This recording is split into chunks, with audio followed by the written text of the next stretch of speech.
Hello everyone, welcome on Mohari Devi Tapadia Girls College YouTube channel. In this class, we'll talk about a poem and the poem name is In Memory of W.B. Yeats, and this is the second video on this particular poem, and this poem is written by W.H. Auden. W.H. Auden full name is Winston Hughes Auden. His lifespan is 1907 to 1973 and this is an elegy. आप सबको पता है कि elegy क्या होती है। एक elegy ऐसी पोएम होती है जो किसी समवन डियर की डेथ पे लिखी जाती है। तो ये जो पोएम है ये डब्ल्यू बी येट्स की याद में लिखी गई है। एज ए पोएम नेम आपको पता चल रहा है in memory of W B Yeats. और किसने लिखी है ये पोएम? डब्ल्यू एच ऑर्डन ने लिखी, डब्ल्यू बी येट्स की याद में।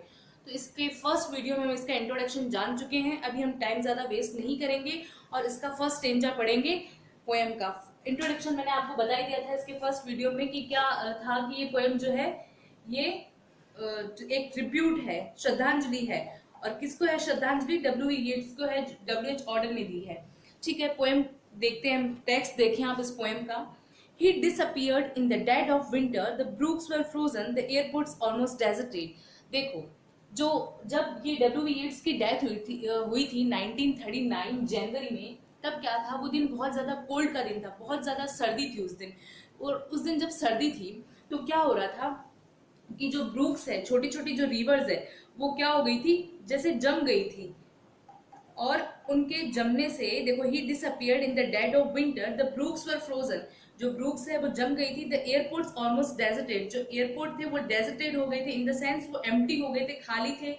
And snow disfigured the public statue, और पब्लिक स्टैच्यू पे जो स्नो थी, बर्फ थी, उसने डिसफिगर्ड कर दिया था पब्लिक स्टैच्यू को, इन द सेंस उस पे बर्फ जम गई थी। The mercury sank in the mouth of the dying day, और जो मरकरी थी थर्मामीटर की, वो भी क्या हो गई थी? जैसे डाउन हो गई थी, पूरी तरह से गिर गई थी। इन द सेंस कि जो भी यंत्र थे, इंस्ट्रूमेंट थे मौसम नापने के, है ना, पता करने के, और उन सब में यही आया कि जो उस दिन का दिन था वो बहुत ज्यादा सर्दी का दिन था जब डब्ल्यू बी येट्स की डेथ हुई थी।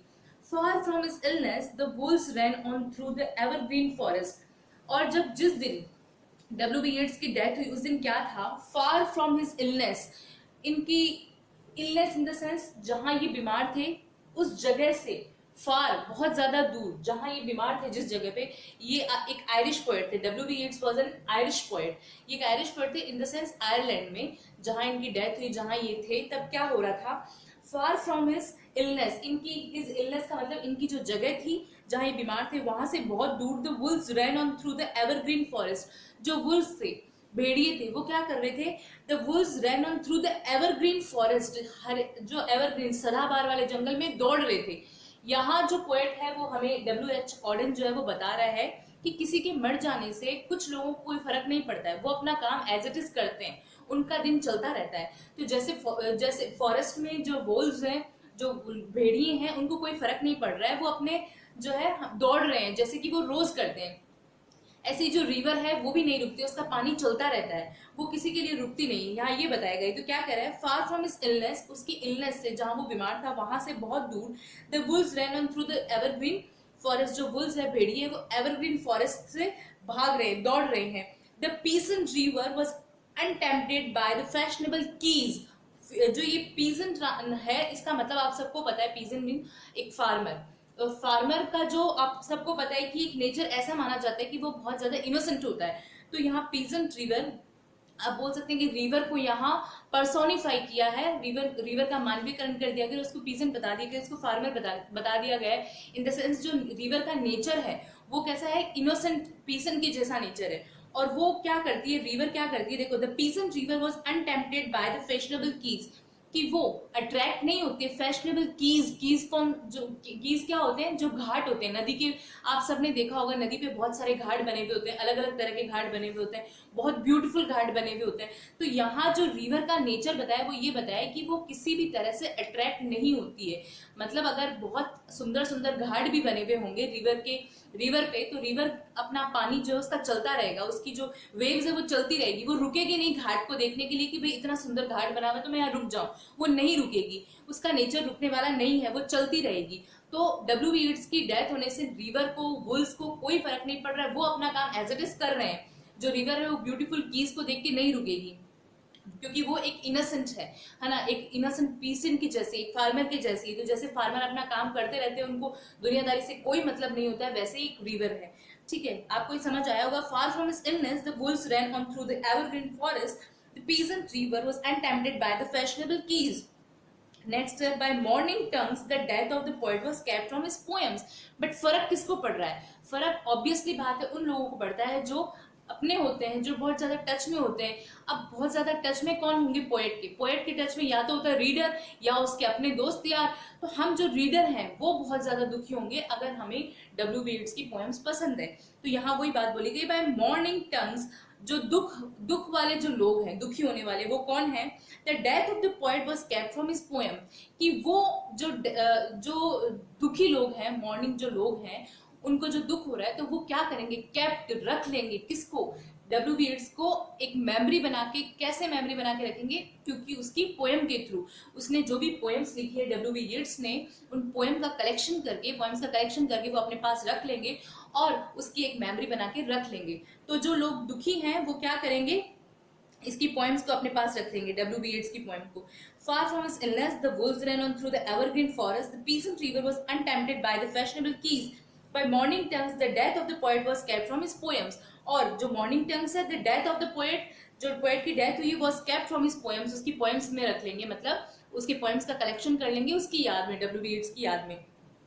नेक्स्ट लाइन है, but for him it was his afternoon as himself. But अब W.B. येट्स का नेचर बताया गया कि जब इनकी डेथ हो रही थी तो शायद W.H. ऑर्डन आइडिया लगा रहे, शायद उनको क्या फील हो रहा होगा। बट फॉर हिम, पर उनकी डेथ के time, it was his last afternoon, की उनकी लास्ट आफ्टरनून थी, एज हिमसेल्फ, उनके अपने साथ में उनकी जो है लास्ट आफ्टरनून थी। The afternoon of nurse and rumours, the provinces of his body revolted. और जो ये आफ्टरनून थी वो नर्सेस और र्यूमर्स की। देखो, W.B. येट्स थे, वो बहुत ज्यादा बीमार थे। कहाँ पे? इनकी जो इलनेस थी वो कहाँ पे थी? आयरलैंड में, क्योंकि एक आयरिश पोएट थे। तो इनकी बीमारी के टाइम ऑब्वियसली बात है कि इनके पास में नर्सेज होंगी।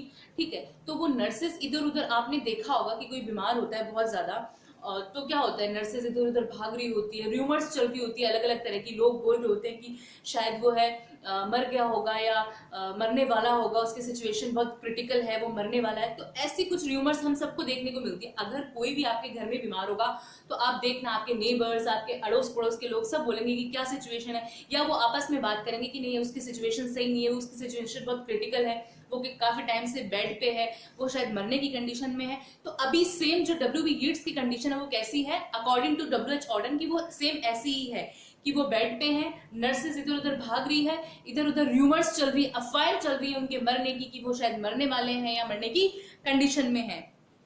तो क्या बात कर रहा है poet? But for him it was his last afternoon as himself, कि ये एक लास्ट आफ्टरनून है W.B. येट्स के लिए, उसके अपने साथ। And afternoon of nurses and rumours, और ये जो आफ्टरनून है वो नर्सेज और र्यूमर्स की ही है। नर्सेज इधर से उधर दौड़ रही है या फिर र्यूमर्स इधर से उधर फैल रही है, बिकॉज ऑफ कि जो W.B. येट्स है वो बहुत बीमार है। ठीक है, इनकी हेल्थ के कारण। The provinces of his body revolted. अब जो है W.H. ऑर्डन ने W.B. येट्स की बॉडी को एक राज्य मान लिया है। ऐसे बोल रहा है कि इसकी जो बॉडी है, बॉडी के पार्ट्स जो है, अंदर के ऑर्गन्स बोल सकते हैं हम, अलग अलग प्रोविंसेस, आप सबको पता है प्रोविंसेस का मीनिंग होता है कोई स्टेट, है ना। तो अलग अलग राज्यों में जैसे डिवाइड हो रखे हैं उनके जो ऑर्गन्स है, तो वो क्या हो रहे हैं? रिवोल्टेड, बॉडी रिवोल्टेड, अब वो काम करना बंद कर देंगे। ठीक है, the provinces of his body revolted, the squares of his mind were empty. और उनके माइंड का जो स्क्वायर है वो भी एम्प्टी हो गया, उनकी माइंड की जो जगह है वो भी खाली हो गई है बिल्कुल। मतलब ऑब्वियस बात है कि W.B. येट्स जाने वाले, उनकी जो सिचुएशन है बहुत क्रिटिकल है। The squares of his mind were empty, silence invaded the suburbs। और suburbs होते हैं बड़ी बड़ी जो सिटीज होती है, और उनमें क्या है, अब जो बड़ी बड़ी सिटीज है, आप सबको पता है कि बड़ी सिटीज में शोरगुल मचा रहता है, बट इनकी डेथ के कारण जो बड़ी बड़ी सिटीज हैं, सबब्स हैं, वो क्या हो चुकी है? बिल्कुल शांति में बदल चुकी है। तो देखो, the provinces of his body revolted, जो उनकी बॉडी के प्रोविंसेस थे, जो उनकी बॉडी के ऑर्गन्स थे, उन्होंने काम करना बंद कर दिया है। और क्या हो रहा है? The squares of his mind were empty. और उनके माइंड का जो स्क्वायर है, इन द सेंस जो माइंड के जो पार्ट्स है वो काम करने बंद कर दिए, खाली हो गए, एम्प्टी हो गए। Silence invented the suburbs. और जो साइलेंस है वो सब जगह सबब्स में फैल चुकी है, मतलब बड़े बड़े सिटीज में जो है साइलेंस फैल चुकी है। The current of his feeling failed, he become his admires. अब क्या हो रहा है? The current of his feeling, उनकी जो फीलिंग की जो करंट थी, ऑब्वियस बात है कि एक जो मरा हुआ इंसान होगा उसमें कोई फीलिंग और इमोशन तो रहेंगे नहीं, मतलब वो फेल हो गए। इन कहने का मतलब है कि जो पोएट है डब्ल्यू बी येट्स, उनकी डेथ हो चुकी है, वो मर गए हैं, जिंदा नहीं है। तो the current of his feeling fail, उनकी जो करंट है फीलिंग वो फेल हो चुकी है। ही बिकेम हिज एडमायर्स, अब वो सिर्फ अपने एडमायर्स, जो उनको चाहने वाले लोग हैं, उनके लिए एक बोल सकते हैं कि आप एक वो बन गए हैं कि बस अब वो चले गए हैं, उनकी एक याद बन गए हैं। जो लोग उनको चाहते हैं डब्ल्यू बी येट्स को, उनके लिए सिर्फ वो एक याद बन के रह गए हैं। ठीक है, the current of his feeling fail, he become his admired, now he is scattered among 100 cities. पर अब मरने के बाद वो स्कैटर्ड, फैल चुके हैं 100 of cities, among 100 of cities, बहुत सिटीज के अंदर कैसे फैल चुके हैं। डब्ल्यू बी येट्स तो मर चुके हैं, वो अब इतनी सिटीज में कैसे फैल चुके हैं? बिकॉज ऑफ हिज पोएम्स, उनके पास जो आर्ट था पोएम लिखने का, तो ही वॉज ग्रेट पोएट, और ये ग्रेट पोएट थे, तो ये क्या, इनकी जो पोएम्स है वो सब सिटीज में फैल चुके। Now he is scattered among 100 cities and wholly given over to unfamiliar affection to find his happiness in another kind of world and be punished under a foreign code of conscience। देखो, and he is scattered among 100 cities, बहुत सारी cities के बीच में वो फैल चुके हैं, क्योंकि एक तरह से कहने का मतलब है कि उनकी जो पोएम्स है वो बहुत सारी सिटीज में पहुंच चुकी है, फैल चुकी है। And wholly given over unfamiliar affection, और इन जो पोएम्स है इनको अफेक्शन मिल रहा है, प्यार मिल रहा है, क्योंकि उनके जो रीडर्स हैं, पोएम को रीड करने वाले जो लोग हैं, वो कहीं ना कहीं अफेक्टेड हैं, किससे? डब्ल्यू बी येट्स से। ठीक है, उनको डब्ल्यू बी येट्स शायद बहुत अच्छे पोएट लगते हैं, उनकी मेमोरी के लिए वो उनकी पोएम्स को खरीदते हैं, पढ़ते हैं। And wholly given over to unfamiliar affection then to find his happiness in another kind of world. और अब जो पोएट है डब्ल्यू बी येट्स, वो क्या कर रहे हैं? टू फाइंड हिज हैप्पीनेस, अपनी हैप्पीनेस को फाइंड कर रहे हैं इन another kind of world, another kind of word में। और यहाँ इसका मीनिंग दोनों है। इसका मीनिंग ये भी हो सकता है अकॉर्डिंग टू मी कि जो पोएट है वो अपनी हैप्पीनेस कहीं और ढूंढ रहे हैं, जो कि डेथ हो चुकी है जिनकी, और जो रीडर्स हैं हम लोग, अब हमारी हैप्पीनेस, डब्ल्यू बी येट्स की तो डेथ हो चुकी है, हम हमारी हैप्पीनेस कहाँ देख रहे हैं? उनकी पोएम्स में देख रहे हैं।